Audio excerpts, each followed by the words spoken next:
चेष्टितव्यं कर्म तथा मलीमस मनोत्यर्थं यथा निर्मलतां व्रजेत्।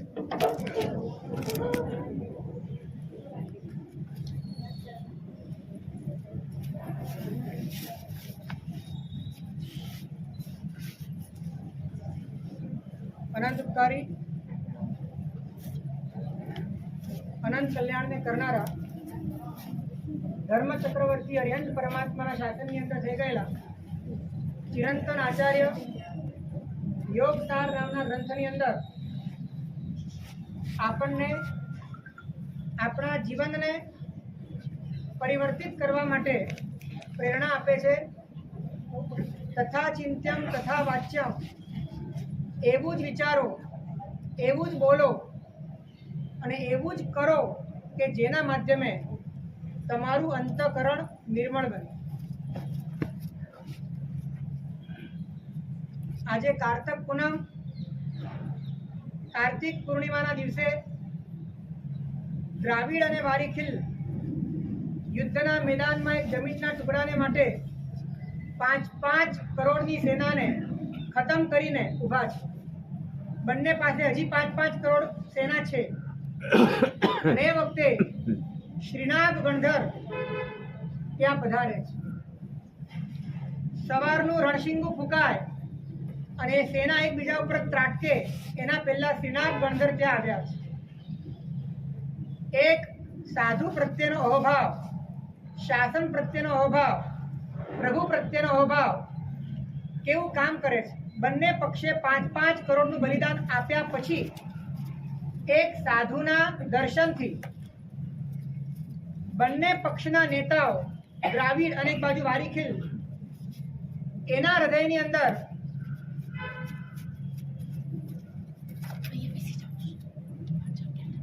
एक स्तंभितता आवी जाय छे, उभा रही जाय छे।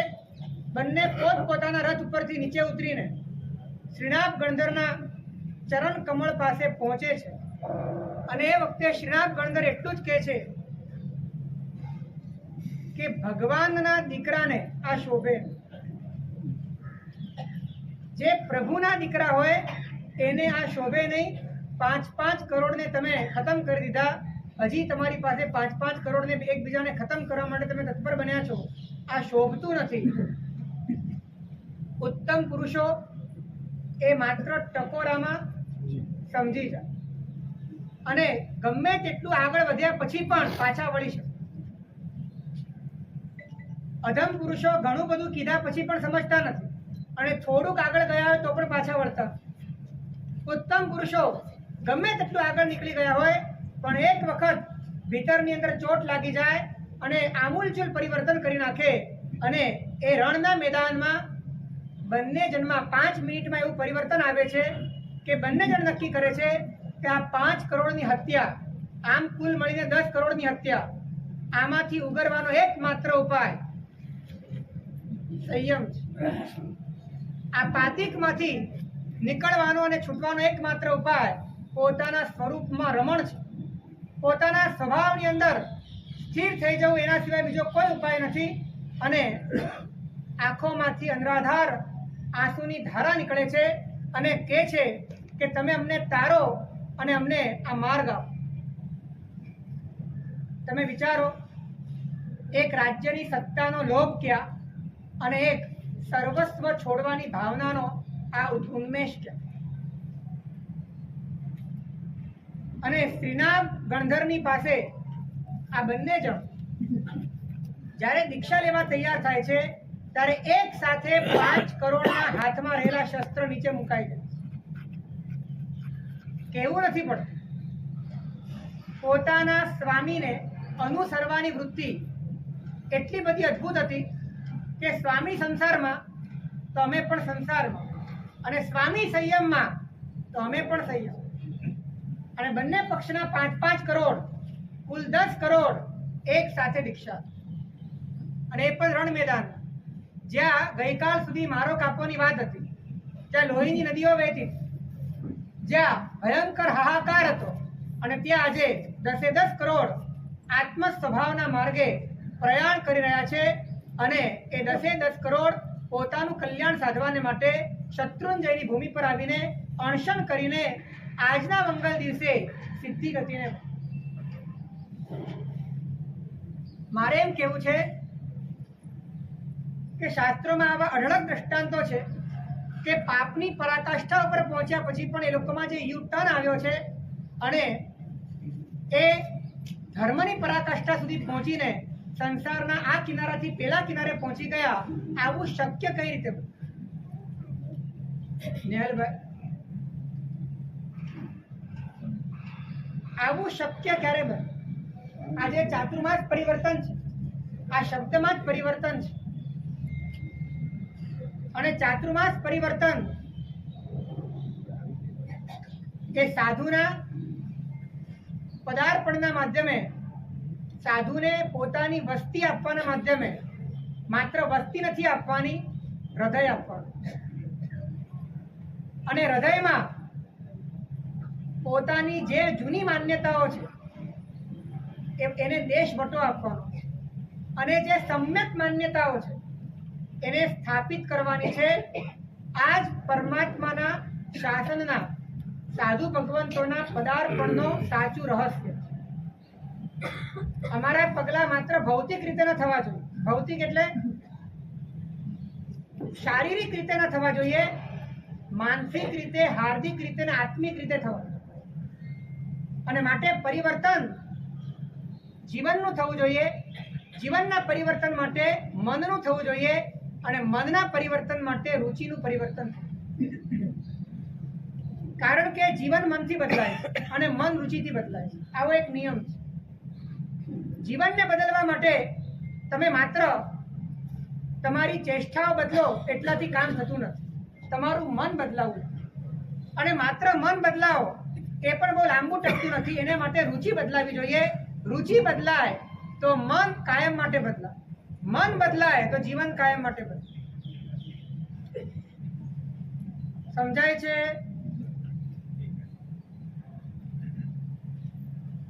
તો રુચિ બદલવી એટલે શું?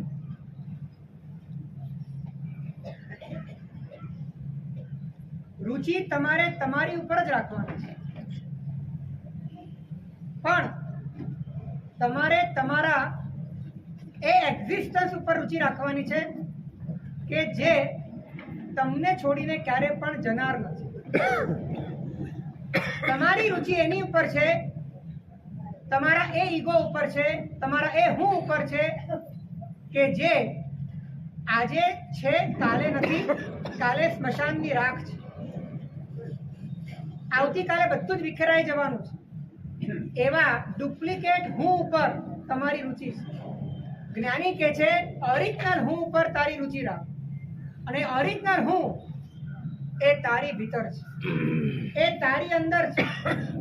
અને જ્યારે ઓરિજિનલ હું અંતરથી ગમે છે ત્યારે બધા જ બેરોમીટર બદલાય છે, ત્યારે બધા જ માપદંડ બદલાય છે, ત્યારે વિઝન પલટાય છે, ત્યારે હિત અને અહિતના ગણિત પલટાય છે, ત્યારે દ્રષ્ટિ પલટાય છે. અને એ વખતે તમારા જીવનમાં ક્રાંતિ ઘટિત થાય છે, રિવોલ્યુશન આવે. તો આપણને કયા હું ઉપર રુચિ છે?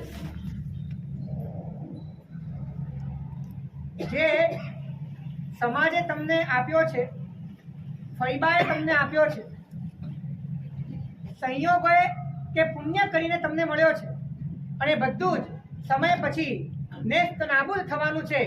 એવા હું ઉપર તમારી રુચિ છે કે જે અનાદિ કાળથી અનંત કાળ સુધી તમારી સાથે છે. એવા તમારા પોતાના પ્યોર રિયલ એક્ઝિસ્ટન્સ માટેની તમારી રુચિ છે. નેહલભાઈ, ચાતુર્માસ પરિવર્તન ખરેખર આને માટે છે કે ભીતરથી, છેક અંદરથી દિશા બદલાય, દશા બદલાઈ જાય, અને આંતરિક રીતે ભવોભવના ભ્રમણની ચુંગાલ મટી જાય. તો આજે સ્થાપિત એ કરવું છે અંદરથી કે જે અસ્થિર છે એની ઉપર મારે આસ્થા નથી રાખવી. જે પદાર્થ અસ્થિર છે એની ઉપર મારે આસ્થા નથી રાખવી. ઠીક છે, મારે એનો ઉપયોગ કરવો પડે, કઈ વાંધો નથી, જુદી વાત છે. ઉપયોગ કરવો પડે જુદી વાત છે, પણ મારી આસ્થા એની અંદર હું ક્યારે પણ નહીં રાખું.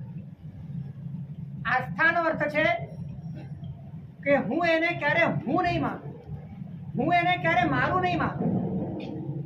મારા પુણ્યના ઉદય પૈસા આવે અંતરથી મારા નહીં માનું. સંબંધો મળ્યા છે પણ એ બધા જ ભાડુતી છે, મારા હાથમાં પણ નથી. આવશે અને જશે, ક્યારે જશે એ પણ ખબર નથી. અંતરથી હું એને મારા નહીં માનું.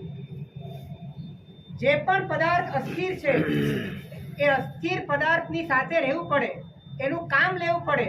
કદાચ એની અંદર તમારે પ્રયત્ન કરવો પડે વ્યવહાર ખાતર, પણ અંતરથી અસ્થિર પદાર્થોમાં આસ્થા નહીં રાખો. તમારી પાસે જે પણ પદાર્થ છે એમાંથી સ્થિર પદાર્થ કરો. હે એટલે તમારી બધી જ આસ્થા એ વહેતા પાણી ઉપર જ છે. જેમ વહેતા પાણી પર ઘર ન બનાવાય, તો વહેતા પદાર્થોમાં આસ્થા કેવી રીતે રાખે? જે પણ દુઃખ ઊભું થાય છે અસ્થિરમાં આસ્થા રાખવાના કારણે. તમે અસ્થિરની વચ્ચે રહો એની ના નથી, પણ અસ્થિર ઉપર આસ્થા રાખીને તમે અસ્થિર થઈ જાઓ એ વિરાટના છે. ફરીથી, અસ્થિરની આસપાસ તમે રહો એની કોઈ ના નથી, પણ અસ્થિર ઉપર આસ્થા રાખો એટલે તમે પણ અસ્થિર થઈ ગયા. તમે અસ્થિર થઈ ગયા એટલે તમારા મનમાં સતત રાગ દ્વેષ, આકુળતા વ્યાકુળતા, અજંપા, સંકલ્પ વિકલ્પ અને સતત મનની અંદર કોઈક ને કોઈક પ્રકારની ગડમથલ, અને એના કારણે અનેક પ્રકારના અશુભ વિચારોની શ્રેણી ચાલ્યા કરે અને તમને રિઝલ્ટમાં નરક અને દુર્ગતિ મળે, બીજું કાંઈ ન મળે એવો ધંધો, ખોટનો ધંધો શ્રાવક કરે.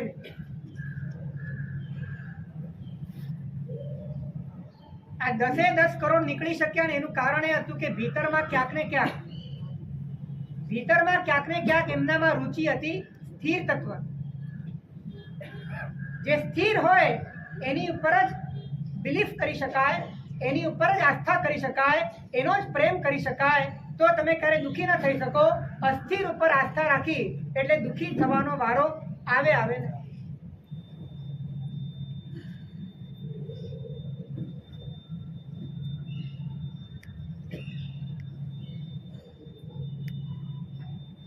સંસારમાં તમારી પાસે તમારા કંટ્રોલમાં હોય એવી કઈ વસ્તુ છે? તમારા અધિકારમાં હોય એવો કયો પદાર્થ છે? તો અધિકાર ન હોય એની ઉપર અધિકાર રાખવો એને શું કહેવાય? જેની ઉપર આપણો અધિકાર ન હોય, મનથી એની ઉપર અધિકાર રાખો એ સ્પિરિચ્યુઅલી ચોરી કહેવાય, અને એનો દંડ ભોગવવો જ પડે છે. એટલે જ્ઞાની કહે છે કે અંતરથી તું વેગળો થઈ જા, ભલે તારે રહેવું પડે જુદી વાત. ભરતજી મન में ही वैराग. ભરત ચક્રવર્તી પાસે, તમે અહીંયા 12મા દેવલોકમાં રહો છો, ભરત ચક્રવર્તી પાસે કેટલું વિશાળ સામ્રાજ્ય, 96 કરોડની સેના, 6 ખંડનું સામ્રાજ્ય, 32,000 રાજાઓ એના ચરણે ઝૂકેલા, 1,92,000 પત્ની, 14 રત્નો, 9 વિધાન. આટલા વિશાળ સામ્રાજ્યની વચ્ચે અંતરથી ભરતજી મનમાં વૈરાગી, અંતરથી એમને કોઈ જગ્યા પર આસ્થા નહોતી.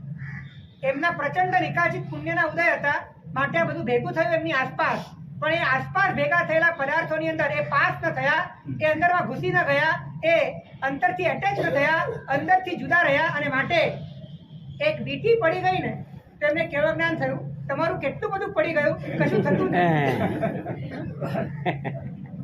એક વીંટી પડી ગઈ, એમને બોધ થઈ ગયો કે ખરેખર બધું જ પડી જાય એવું છે, બધું છૂટું પડી જાય એવું છે, બધું નીકળી જાય એવું છે, કશું જ આપણી સાથે જોડાયેલું નથી. જ્યાં સુધી રોંગ બિલીફ તમારી અંદર છે ત્યાં સુધી ધર્મની શરૂઆત થતી નથી. આચરણના ક્ષેત્રે કદાચ આપણે ધાર્મિક બની શકીએ, પણ એનાથી આંતરિક પરિણામ નહીં મળે જ્યાં સુધી તમારી બિલીફ ચેન્જ નહીં. તો આજે એટલું નક્કી કરવું છે કે જે વસ્તુ અસ્થિર છે એના વહીવટમાં રહેવું પડે કે એની આસપાસમાં રહેવું પડે તે આપણા હાથમાં નથી, કર્મના ઉદયના હાથમાં છે. પણ એના પ્રત્યે આસ્થા રાખવી કે ના રાખવી એ મારા હાથ. સંસારમાં બધી જ વસ્તુ અસ્થિર છે અને માટે જે તમારી ભીતરમાં જે સ્થિર છે એના સિવાય બીજે કોઈ જગ્યાએ આસ્થા રાખવા જેવી નથી. અને એ સ્થિરને પામવાનો ઉપાય જે સ્થિર બનેલા અરિયન પરમાત્મા, સિદ્ધ પરમાત્મા કે સાધુ ભગવંતો આપણને જે માર્ગ બતાડે છે એની ઉપર આસ્થા રાખો. આના સિવાય બીજે કોઈ જગ્યાએ આસ્થા રાખવા જેવી નથી. જ્યાં તમે આસ્થા રાખી ત્યાં તમે બંધાયા, ત્યાં તમે અંતરથી એના વિયોગની પીડા એને સહન કરવા માટેની ભૂમિકા જાતે ઊભી કરી. તો જે અસ્થિર છે તેમાં આસ્થા ન રાખો. જે તમારાથી જુદું છે એની ઉપર પકડ ન રાખો. નંબર 2, જે તમારાથી જુદું છે એની ઉપર તમે પકડ ન રાખો. જે તમારી સાથે કાયમ અભિન્ન છે, અભિન્ન એટલે જે છૂટું ન પડી શકે એને અભિન્ન કહેવાય. જે તમારાથી અભિન્ન છે એને પકડવાની જરૂર નથી, અને જે ભિન્ન છે એને પકડ્યા પછી પણ પકડાતું નથી. એટલે આ પકડ હાથથી પકડવાની વાત નથી કરતો, શારીરિક રીતે પકડવાની વાત નથી કરતો. આજે આપણી આંતરિક પકડ છે, અંદરની પકડ છે. એ પકડ જો ઢીલી પડી જાય, મેં ગઈકાલે જ વાત કરી હતી ધન્યકુમારની. ધન્યકુમાર તમે ચોપડા પૂજનમાં લખો છો ધનના શાલીભદ્રની, એની રીતિ તમે કેમ માંગો છો? તમે મમ્મણની કેમ નથી માંગતા? મમ્મણ પાસે કદાચ એના કરતા વધારે. તમે મમ્મણની નથી માંગતા, ધન્નાની માંગો છો, કારણ કે માત્ર એની પાસે સંપત્તિ નહોતી, સંપત્તિ પ્રત્યે નિર્લેપતાનો અદ્ભુત કોટીનો અંતરમાં જાગૃતિનો ભાવ. ધન્યકુમારની વાર્તા બહુ અદ્ભુત છે. ક્યારેક અવસર મળે તો સાંભળવા જેવી છે, વાંચવા જેવી. એ વાંચવાથી પણ જીવનમાં આધ્યાત્મિક અને ભૌતિક બંને રીતે લાભ થાય. ધન્યકુમાર જ્યારે જન્મ્યા અને એની નાળ દાટવા ગયા છે પિતાજી, અને ખાડો ખોદે છે ત્યાં સોનાના ચરુ નીકળે છે. એન્ટ્રીમાં જ એને પોતાના પુણ્યનો પરિચય આપી દીધો. અને જેમ જેમ મોટા થાય છે તેમ તેમ પિતાની સમૃદ્ધિ વધે છે. પિતા 4 મોઢે વખાણ કરે છે. એના કારણે બીજા 3 ભાઈઓમાં ઈર્ષ્યા જાગે. આ સંસારમાં બીજા સુખી થાય તો તમે દુખી થાવ, અને બીજા દુખી થાય તો તમે સુખી થાવ. એટલે બીજાના સુખની લાશ ઉપર તમારું સુખ ઊભું થાય. તમારી આસપાસ પણ તમારા જેવું જ કોઈક હોય તો બહુ મજા નથી આવતી. કમ્પેરિઝન કરવા માટે કંઈક જોઈએ છે, અને એ કમ્પેરિઝનમાં બીજો નીચો જ જોઈએ તો જ તમને મજા આવે છે.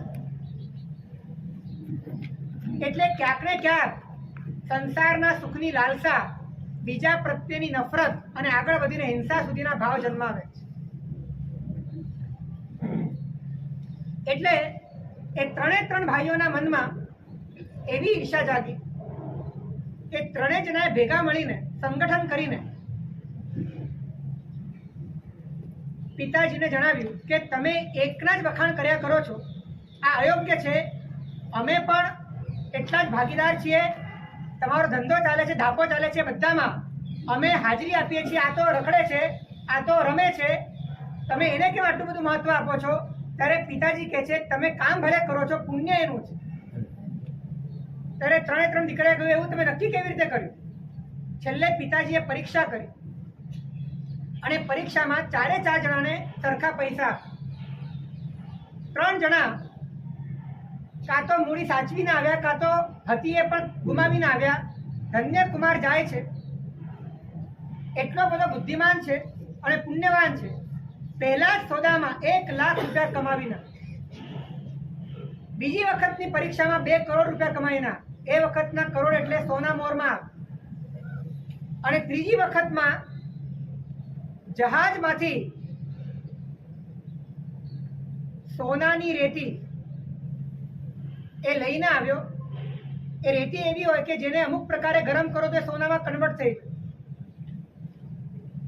આ બધાના કારણે ભાઈઓમાં એટલી બધી ઈર્ષ્યા વધી, આખું સામ્રાજ્ય ધન્યકુમારે ઊભું કરેલું છે. આ કરોડો રૂપિયા 1-2 વર્ષના ગાળામાં ધન્યકુમાર લઈને આવ્યો છે. જ્યાં હાથ નાખે ત્યાં સોનું, એટલું એનું પ્રચંડ પુણ્ય છે. પણ જ્યારે ખબર પડી કે મારા કારણે ભાઈઓ દુઃખી થાય, ભાઈઓના મનમાં દ્વેષ પેદા થાય, ભાઈઓ સતત આર્ત ધ્યાનમાં રહે છે અને એના કારણે પારિવારિક ડિસ્ટર્બન્સ ઊભું થઈ રહ્યું છે, ત્યારે વિચાર કરે છે 16 વર્ષનો 17 વર્ષનો છોકરો છે, કેટલો કાબેલ છે. અડધી રાતના 5 પરમેશ્વરીને નમસ્કાર કરીને માત્ર કપડાં લઈને પોતાના ઘરેથી નીકળી જાય. મનમાં એમ થતું નથી કે આટલા પૈસા મેં કમાવ્યા છે તો મારો અધિકાર છે. ઝંઝટમાં ન પડવું પડે એવું જેને અંદરથી ગમે અને એને ખાતર બધું છોડવા તૈયાર થાય એ ઉત્તમ વ્યક્તિ છે. પોતાના અધિકાર ખાતર ઝંઝટમાં પડીને, શાંતિનો ભંગ કરીને, પોતાના અંતરને કલુષિત કરીને, અનેક પ્રકારના રાગદ્વેષ અને આર્ત ધ્યાન કરીને પોતાના આત્માને ભારી કરે અને બીજાને પણ દુઃખી કરે, એ વ્યક્તિ ભારે ગર્વ. નીકળી ગયા ધન્યકુમાર. ઉજ્જૈન ગયા તો ત્યાં મંત્રી કોને બનાવવો એની એક પરીક્ષા. ધન્યકુમાર એટલા બધા પ્રતિભા સંપન્ન હતા કે જતાની સાથે પરીક્ષા પાસ કરીને મંત્રી બની. આ બાજુ એમનો પરિવાર એમના ગયા પછી બેહાલ થઈ ગયો, એટલા ગરીબ થઈ ગયા કે ભિખારી થઈને રખડવા લાગ્યા. રખડતા રખડતા પાછા ઉજ્જૈનિયા. પોતાના માતા પિતા અને બંધુઓને જોઈને દયા આવી, પાછા લઈ લીધા પોતાના મહેલમાં. ભાઈઓ કે અમારો પણ આમાં ભાગ જો. ભાગ આપ્યો, પણ ધન્યકુમારની આટલી બધી પ્રશંસા અને પ્રતિષ્ઠા જોઈને સહન ન થયું. ફરી એ જ રામાયણ બધું છોડીને, પોતે બધું જ ઊભું કરેલું છે, અડધી રાત્રે બધું જ છોડીને એકલો પાછો નીકળ્યો. જીવનમાં સુખી થવું હોય ને તો સંપત્તિ કરતા શાંતિને વધારે પ્રધાનતા આપવાની જરૂર છે. અને એ માટે અંતરથી છોડવાની બધી તૈયારી છે. અને છોડવાની તૈયારી ત્યારે આવે કે જ્યારે ખબર હોય કે ખરેખર કશું કમાતું જ નથી, કશું પકડી શકાતું જ નથી. બધા ખેલ પુણ્યના છે અને પુણ્યમાં હશે તો ક્યાંયથી પણ આવશે, અને પુણ્યમાં નહીં હોય તો લાખ કોશિશ કરો બધું નીકળી જશે. ધન્યકુમારની સ્ટોરી તો બહુ લાંબી છે, બહુ અદ્ભુત ચરિત્ર છે. આવી ઘટના 5-6 વાર થાય છે અને તો પણ ક્યારે મન બગાડતો નથી, ક્યારે પણ કોઈની પર બ્લેમ કરતો નથી. પોતે નીકળી જાય છે અને જ્યાં જાય છે ત્યાં પાછું બધું આવી જાય. આટલી અદ્ભુત આ મહાપુરુષોની ઉદારતા હોય છે અને એ લોકો પોતાના મનને બગાડતા નથી ને, માટે એમની સંપત્તિના વખાણ થયા છે. માટે ચોપડા પૂજન આપણે કરીએ છીએ કે ધનના શાળીભદ્રની વૃદ્ધિઓ. જે પૈસા આવ્યા પછી મન બગાડવું પડે ને, પૈસા આસુરી છે. જે પૈસા આવ્યા પછી મન ન બગડે, જાય તો પણ મન ન બગડે, એ પૈસા દૈવી છે. અને દૈવી કે આસુરી નક્કી ત્યારે થાય તમારા ભીતરમાં આંતરિક રીતે તમારી રુચિ કેવી. એટલે આજે મારે તમને 3 સૂત્ર આપવા છે. એમાં તમારે છોડવાનું કાંઈ નથી. એમાં તમારે ઘર બાર છોડીને અમારી સાથે આવવાની વાત પણ નથી. આમ આજે કારતક પૂનમ છે, 4 મહિના દીક્ષા અટકેલી હતી, આ વખતે 5 મહિના અટકેલી હતી. અને 5 મહિનાથી પ્રવચન સાંભળીને તમે લોકો અંતરથી એટલા બધા સંવેગ અને નિર્વેદમાં આવી ગયા છો કે અમને આશા થાય કે આજે કોઈક માંગણી કરશે, મમ મુંડા વેહ મમ પંપા વેહ, પણ સાથે સાથે તમારી છાતી ઉપર પણ અમને બહુ ભરોસો છે કે ગમે તેટલું અમે તમને કહીએ તો પણ તમારું પાણી હલવાનું નથી. 3 સૂત્ર જો તમારા એટીટ્યુડમાં આવી જાય, જો તમારા સ્વભાવમાં, બિહેવિયરમાં આવી તો જીવનમાં મોટા ભાગના ક્લેશ સંક્લેશ ખતમ થાય.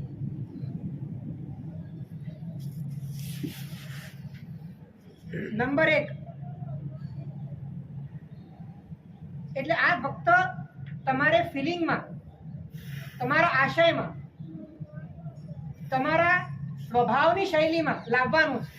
આ માટે તમારે બીજું કંઈ ક્રિયા કરવાની નથી, પણ જ્યારે તમે તમારી વિચારધારામાં વસ્તુ લાવી દો છો ત્યારે જીવનમાં ચમત્કાર સર્જાય છે. નંબર 1, કાંઈ નહીં હોય તો પણ ચાલશે. મારી પાસે કાંઈ નહીં હોય તો પણ ચાલશે. આજે પુણ્યના ઉદય મારી પાસે બધું જ છે, કાલે કદાચ પાપનો ઉદય આવે, બધું જતું રહે, હું એને માટે તૈયાર છું, મને વાંધો નથી. આવો એટીટ્યુડ રાખી શકાય કે ન રાખી શકાય? રાજુભાઈ, સહેલું નથી, પણ આના વગર સુખ પણ નથી.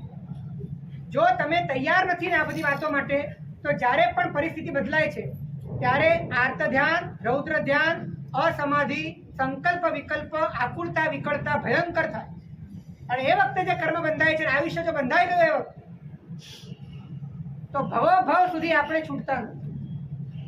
એટલે ભલે આપણે પરમાત્માની પ્રચંડ આપણી પર કૃપા હોય અને આપણે ક્યારે પણ જીવનમાં જોવું ન પડે એટલી સંપત્તિ આપણને મળી જાય, પણ આનો કોઈ ભરોસો નથી. આ બધું જ ખણમિત્ત સુખા બહુકાલ દુઃખા, ક્ષણ માત્રના સુખો છે, વીજળીનો ઝબૂકો છે, ક્યારે અલોપ થઈ જાય કંઈ જ નક્કી નથી. માટે અંતરથી નક્કી કરવું છે, એવો એટીટ્યુડ રાખવો છે કે મારી પાસે કાંઈ નહીં હોય તો પણ મને. તમને કહું, રામચંદ્રજી એનો જ્યારે રાજ્યાભિષેક થવાનો છે અને બધી ગતિવિધિઓ થઈ ગઈ છે, હવે ફક્ત દશરથને આવવાની વાર છે અને દશરથના માધ્યમે અભિષેક થાય એટલે રાજા તરીકે ઘોષિત થાય, એના પહેલાની બધી જ વિધિઓ, યજ્ઞ કર્મો બધું પતી ગયું છે અને રામચંદ્રજી સિંહાસન ઉપર બેઠેલા છે. ફક્ત દશરથે આવીને એમના મસ્તક ઉપર અભિષેક કરવાનો ભાગ. અને દશરથ નીકળવા જાય છે ત્યાં કઈ હાથ પકડે છે અને વચન યાદ કરાવે છે કે તમે મને વચન આપેલું છે, તો આજે હું વચન માંગુ છું કે રાજ્યાભિષેક ભરતનો થવો. અને દશરથ આ સાંભળતાની સાથે મૂર્છિત થઈ જાય, કેમ કે રામ પ્રત્યે પોતાને પણ સ્નેહ અને આખી અયોધ્યાના પ્રજાજનોને પણ એટલો બધો પ્રેમ. આ ઘટના પાછી કેવી રીતે બદલાઈ શકે? રાજ્ય સિંહાસન ઉપર રામચંદ્રજી બેસી ગયા છે, ફક્ત અભિષેક બાકી. અને જ્યારે બહુ વાર થાય છે, ગોકીરો મચી જાય છે કે બોલાવો દશરથને. અને એ વખતે દશરથ થોડાક સભાન થાય છે અને બોલાવવા માટે કોઈક દાસ આવે છે રામચંદ્રજીને, અને રામચંદ્રજીને કહે છે કે દશરથ તમને યાદ. હવે જ્યાં સુધી અભિષેક ન થાય ત્યાં સુધી સિંહાસન પરથી ઊભા ન થાય. પરંતુ રામચંદ્રજીના મનમાં આ એટીટ્યુડ છે કે કાંઈ નહીં હોય તો પણ. એટલે જ્યારે ઊભા થવા જાય છે ને,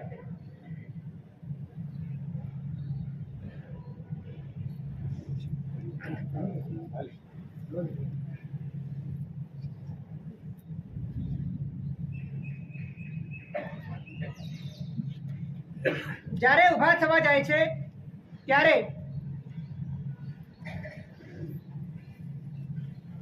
અનેક બ્રાહ્મણ પંડિતો ના પાડે છે કે નહીં ઉભા થાવ, કે મારું ઔચિત્ય છે, પિતાજી બોલાવે, મારે જવું જ જોઈએ. અને ગયા દશરથ મૂર્છિત હાલતમાં પડેલા હતા. કૈકેયીએ મોઢું ફેરવી દીધું. રામચંદ્રજી પૂછે છે કે શું થયું? ત્યારે કૈકેયી કહે છે કે તમારા પિતાજીએ મને વચન આપેલું, વચન માંગવા કીધેલું, એ વચન મેં આજે માંગ્યું છે અને મેં ભરતનો રાજ્યાભિષેક માંગ્યો છે. ત્યારે રામચંદ્રજીના મોઢામાંથી સહજ નીકળી જાય છે કે એમાં શું મોટી વાત છે.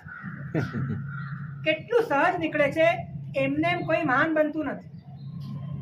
એમાં શું મોટી વાત છે, આ તો બહુ સામાન્ય વાત છે. અને કૈકેયી તરત મોઢું ફેરવી દે છે, રામચંદ્રજીની સામે જુએ છે અને દશરથને પણ પાણી છાંટીને ઊભા કરે છે, લઈ આવે છે. અને રામચંદ્રજી આંગળી ઊંચી કરીને બધા પ્રજાજનોને કહે છે કે જે પણ નિર્ણય થાય એનો સ્વીકાર બધાએ કરવો.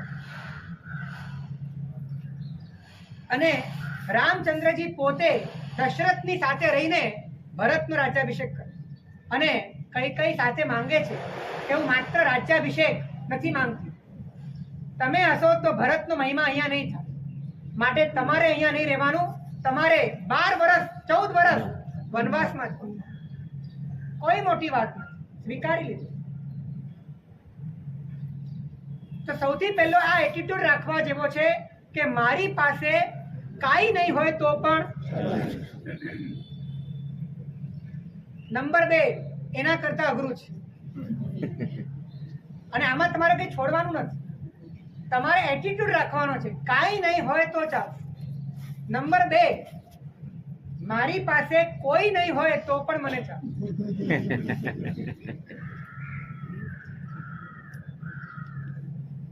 કારણ કે અત્યારે તો સંબંધો બહુ જ સિન્થેટિક અને સેન્સિટિવ થઈ ગયા. એ પ્રવેશતા પહેલા જ એક્ઝિટની વ્યવસ્થા કરીને આવે અને જે સંબંધો વર્ષોથી છે એ સંબંધોના પાત્રો, એનું જીવન આપણા હાથમાં નથી. ક્યારે કોણ તમારા જીવનમાંથી જતું રહેશે કંઈ નક્કી નથી. તૈયારી તો રાખવી જ પડશે કે ક્યારે પણ કોઈ પણ વ્યક્તિ આપણા જીવનમાંથી જઈ શકે. મહારાજા હરિશ્ચંદ્રની વાતો કદાચ તમે સાંભળી હશે. જીવનમાં જેટલા સંબંધો ઉભા થયા છે બધા સંબંધો ક્રમે કરીને આવે છે એમ ક્રમે કરીને જાય છે. છેલ્લે કદાચ તમારે એકલા પણ રહેવું પડે, બધા તમારા જીવનમાંથી નીકળી જશે. તો આ તૈયારી તમારે રાખવાની છે કે મારા જીવનમાં અત્યારે બધા છે તો વેલકમ, બહુ સારું છે, કઈ વાંધો નથી, બધાની સાથે પ્રેમથી રહેવું છે. પણ કદાચ કોઈ નથી તો પણ મને ચાલે. સહેલું છે કે અઘરું છે? હે? અને તમે આવું ન રાખો તો શું ઘટના નથી ઘટવાની? જે થવાનું છે થવાનું છે. તો તમારે કુદરતના ઈશારે તમારો સ્વભાવ બનાવવો જોઈએ, નહીં કે તમારી જીત પ્રમાણે તમારો સ્વભાવ હોવો જોઈએ. તો કોઈ નહીં હોય તો પણ મને ચાલ. આવો તમે ધીરે ધીરે ભાવ રાખો ને તો રિક્ષા લેવી તમારા માટે બહુ સહેલી છે. કેમ કે જે પણ બંધન છે આ કઈ અને કોઈના જ બંધન છે. હવે તમે જયારે અંદરથી નક્કી કરો કે ચાલશે ચાલશે આવી ગયું, એ બહુ મોટી તાકાત તમારા ભીતરમાં આવી. અને નંબર 3 એના કરતા અઘરું છે. અને કદાચ જીવનમાં એનો સૌથી મોટો સંઘર્ષ છે. ત્રીજી વાત છે હું નહીં હોઉં તો પણ ચાલશે. હું જે આપણને ડગલે ને પગલે જોઈએ છે, લોકોની નજરોમાં આપણે શોધતા હોઈએ છીએ કે સન્માન મને આપે, મારી નોંધ લે, હું કાંઈક છું એવું એ જાણે, અને ન જાણે તો હું જણાવું. અને એ માટે સતત આપણા મનની અંદર કંઈક ને કંઈક વિકલ્પો ચાલતા હોય છે. તો જ્યારે તમે તમને પોતાની પકડ પણ જ્યારે તમે મૂકી દો છો ત્યારે જીવનમાં મોટા ભાગના સંક્લેશ ખતમ થઈ. હું નહીં હોઉં તો પણ ચાલશે. ઘરમાં કોઈક નિર્ણય, બધા નિર્ણય તમને પૂછીને લેવો, પણ કોઈક નિર્ણય તમને પૂછ્યા વગર લેવાઈ ગયો, એ વખતે આ ખાસ વિચારવું કે હું નહીં હોઉં તો ચાલશે, કઈ વાંધો નહીં. આપણને દીકરાઓના સંસ્કાર બગડે છે એની ફરિયાદ કરીને ઘણા બધા લોકો અમારી પાસે આવે છે, પણ હકીકતમાં એની ફરિયાદ જુદી હોય છે. એની ફરિયાદ માત્ર સંસ્કારની નથી હોતી, એના ગર્ભમાં એની ફરિયાદ એ હોય છે કે મારા ઈગોને સાચવતો નથી, મારા ઈગોનું એ સન્માન જાળવતો નથી. અને અત્યારનો સમય એવો છે કે દીકરાઓ તરફથી, વહુઓ તરફથી આ આશા રાખવી એ લગભગ વ્યર્થ છે. અને એવા સમયમાં જો તમે આવો એટીટ્યુડ ન રાખો તો તમારે ડગલે ને પગલે હેરાન થવા સિવાય બીજું કઈ થવાનું. 3 વાત તમારે રિપીટ કરવાની છે. નંબર 1, મારી પાસે કાંઈ નહીં હોય તો પણ મને ચાલે. બીજા નંબરમાં, કોઈ નહીં હોય તો પણ મને ચાલે. અને નંબર 3, હું નહીં હોઉં તો પણ મને ચાલે. આ 3 વાત જીવનમાં આવી જાય, જીવન એટલું શાંત થઈ જાય, બધી જ મગજમારીઓ મુકાઈ જાય અને અંતરમાં સહજ અકારણ આનંદ અનુભવાય. ફક્ત આપણે જાતે જ આ બધી પરેશાનીઓ ઊભી કરી છે તો એનો નિકાલ પણ આપણે જાતે જ કરવો પડે અને એના માધ્યમે આપણે આપણા જીવનની અંદર પરમાત્માના પદ ઉપર આગળ વધી શકીએ. તો નંબર 1, અસ્થિરમાં આસ્થા નથી રાખવી. નંબર 2, જે તમારાથી જુદું છે એની ઉપર પકડ નથી રાખવી. અને નંબર 3, જે વસ્તુ ખંડિત છે એનું મારે અભિમાન નથી કરવું. ખંડિત થોડીક ઝીણી વાત છે. ખંડિત એટલે જે વસ્તુ ચાલુ થઈને પૂરી થાય એને ખંડિત કહેવાય, જે કોન્સ્ટન્ટ ચાલે એને અખંડિત કહેવાય. તો તમારા જીવનમાં જે પણ ક્રિયા ખંડિત હોય એનું તમારે અભિમાન નહીં કરવું. જે ક્રિયા તમારા જીવનમાં ખંડિત છે, કેમ કે તમે તો ચાલુ છો, તમે કોન્સ્ટન્ટ છો અને પેલી તો છૂટી ગઈ પાછળ, તો હવે એનું અભિમાન કરવું એ વ્યાજબી નથી. તો જે ક્રિયા આવીને ચાલી ગઈ, ચાલુ થઈને પૂરી થઈ ગઈ, એવી ખંડિત ક્રિયાઓ એ બધી પૂતગલની છે. એનું અભિમાન, એને લઈને કરતાપણું, એને લઈને હું કાંઈક છું એવી આઈડેન્ટિટી એ મારે ખપે નહીં. આમ 3 વાતો દ્વારા આપણે આપણા જીવનમાં રુચિનું પરિવર્તન કરીને, મનનું પરિવર્તન કરવા દ્વારા, જીવનનું પરિવર્તન કરવા દ્વારા આ ચાતુર્માસ પરિવર્તનને સફળ બનાવવા માટે પ્રયત્નશીલ બનીએ. ચોમાસાનો પ્રવેશ થયો એ દિવસથી હજી અમારો પ્રવેશ થયો છે, હજી અમારું મકાનમાં ઉભી મૂકી છે, ત્યારે જ અમને ચાતુર્માસ પરિવર્તનની વિનંતી. નેહાલભાઈ, આમ એમનો પરિચય અમને વાયા નાસિક હતો. અમારા ગુરુદેવ પરમ પૂજ્ય ચંદ્ર ધર્મચક્ર પ્રભાવ જગવલ્લભ શ્રીશ્વરજી મહારાજા, એમના પરમ ભક્ત અને અનેક પ્રકારના સુકૃતો કરીને વસ્તુપાળ તેજપાળ જેવી પ્રતિભા ધારણ કરનાર રાજુભાઈ અને વિલાસભાઈ આરાધક પણ છે અને શાસનને સમર્પિત પણ છે. એમના જમાઈ થા એ રીતે એમનો પરિચય હતો. પણ આ વખતે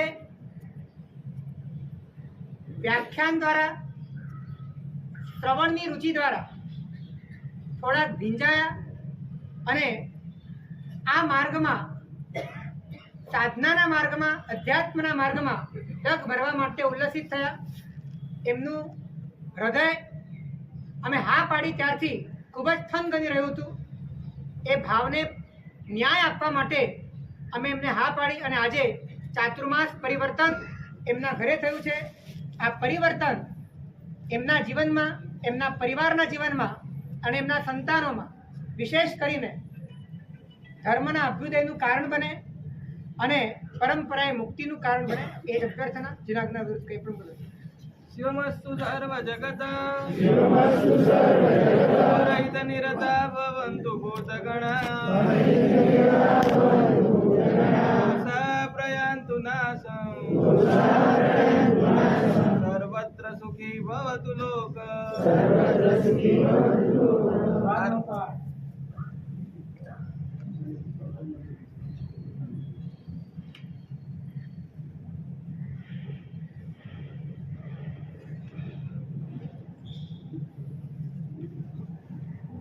बोलो आदेश्वर भगवान की जय।